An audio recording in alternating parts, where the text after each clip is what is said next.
ഞാൻ ഇങ്ങനെ ബുദ്ധിക്ക് കുറച്ച് കുറവുള്ള കഥാപാത്രങ്ങൾ ഒരുപാട് ചെയ്തിട്ടുണ്ട്. മീനത്തിൽ താലികെട്ട്, അച്ചാമ്മക്കുട്ടിയുടെ അച്ചായൻ, കണ്ണെഴുതി പൊട്ടും തൊട്ട്, കരിമാടി കുട്ടൻ, അങ്ങനെ കുറേ പടങ്ങളിൽ ഞാൻ ചെയ്തിട്ടുണ്ട്. പക്ഷേ അതിലും എനിക്ക് ഭയങ്കര രസകരമായിട്ട് തോന്നിയിട്ടുള്ളത് കരിമാടിക്കുട്ടൻ ഒരു കുറച്ച് അങ്ങനൊരു ഇതില്ലാതെങ്കിലും അവന് നല്ല ആരോഗ്യമുള്ളൊരു കഥാപാത്രമായിരുന്നു. പിന്നെ മീനത്തിൽ താലികെട്ടിൽ ഭയങ്കര രസമാണ്. ജനാർദ്ദൻ ചേട്ടൻ്റെ അടുത്ത് തന്നെ ഞാൻ പറയുന്നുണ്ട്, ഈ തെണ്ടി തന്നെ ചവിട്ടിയാൻ കൂട്ടും, അതിനകത്തൊരു ചെറിയ വിക്കൊക്കെ കൂടിയിട്ടാണ് പറഞ്ഞേക്കണേ.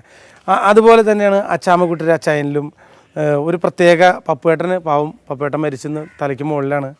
പപ്പുവേട്ടന് ഞാനൊരു സിഗരറ്റിൻ്റെ ഉള്ളിൽ ഒരു പടക്കം കയറ്റി വെച്ചിട്ട് കൊടുക്കുന്നുണ്ട്. അത് വലിച്ചിട്ട് പപ്പുവേട്ടൻ പറഞ്ഞൊരു വരവുണ്ട്. അത് ഭയങ്കര രസകരമായ ഒരു സീനാണ്.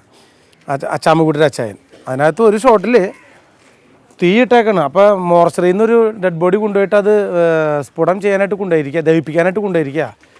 അപ്പോൾ അതിൻ്റെ മുകളിൽ കിടക്കുന്നത് ഞാനാ. മോർച്ചറിയിൽ നിന്ന് ആളെ മാറിയിട്ട് ഞാൻ കയറി കിടക്കും. പക്ഷേ ആ ഷോട്ടിൽ രാജൻ പി ചേട്ടൻ പറഞ്ഞു, എടാ നീ കിടക്കണ്ട, അടിയിൽ തീയിടും. ഞാൻ കുഴപ്പമില്ല, അടിയിൽ തീയിട്ടും ഒരു പ്രശ്നമില്ല എന്ന് പറഞ്ഞാൽ. അങ്ങനെ ഒറിജിനൽ ഞാൻ കിടന്നിട്ട് തന്നെയാണ് അതിൻ്റെ അടിയിൽ തീ വെച്ചിട്ട് എണീറ്റൊരു ഓട്ടോ ഓടിയാൻ. മീനത്തിൽ താലികെട്ടിലെ ആ ഒരു ഫസ്റ്റ് ഇൻട്രൊഡക്ഷൻ തന്നെ നല്ല രസമാണ്. വീട്ടിൽ ഭക്ഷണം കഴിക്കാനായിട്ട് ഇങ്ങനെ അടുക്കളക്കട കൂടി അവിടെ തപ്പി ഇത് തപ്പി തപ്പി തലയുടെ മുകളിൽ കൂടെ പാട്ട ഡ്രമ്മും എല്ലാം അരിപ്പൊടിയും സാധനങ്ങളെല്ലാം കൂടി വീണിട്ട് ഇങ്ങനെ ചിരിച്ച് നിൽക്കണ ഒരു രംഗമുണ്ട്. കണ്ണെഴുതി പൊട്ടും തൊട്ടിൽ ഞാൻ ഒരു കൈ തളർന്നതാണ്. പിന്നെ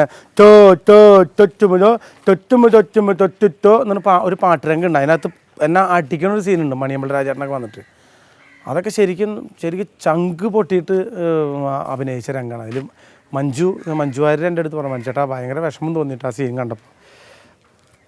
എന്തോ ഒരു പ്രയാസമായിരുന്നു മനുഷ്യനെ അത് അഭിനയിച്ച് കാണിച്ചത്. എനിക്ക് അന്ന് മുതലേക്കാണ് കുറച്ച് സീരിയസ് ആയിട്ടുള്ള വേഷങ്ങളൊക്കെ എന്നെ തേടി വരാൻ തുടങ്ങിയത്. ആ കണ്ണെഴുതി പൊട്ടും തൊട്ടിൽ നല്ല ബെസ്റ്റ് സീനാണ്. അത് ഈ കൈക്കും കാലിനും സുഖമില്ലാതെ ഇരുന്നിട്ട് അഭിനയിച്ച ഒരു രംഗമാണ്. അത് നമ്മുടെ മനസ്സ് തട്ടി അഭിനയിച്ച ഒരു രംഗമാണ്. അതുമാതിരി നിങ്ങൾക്കും അത് ഇഷ്ടപ്പെടുമെന്ന് വിചാരിക്കുന്നു.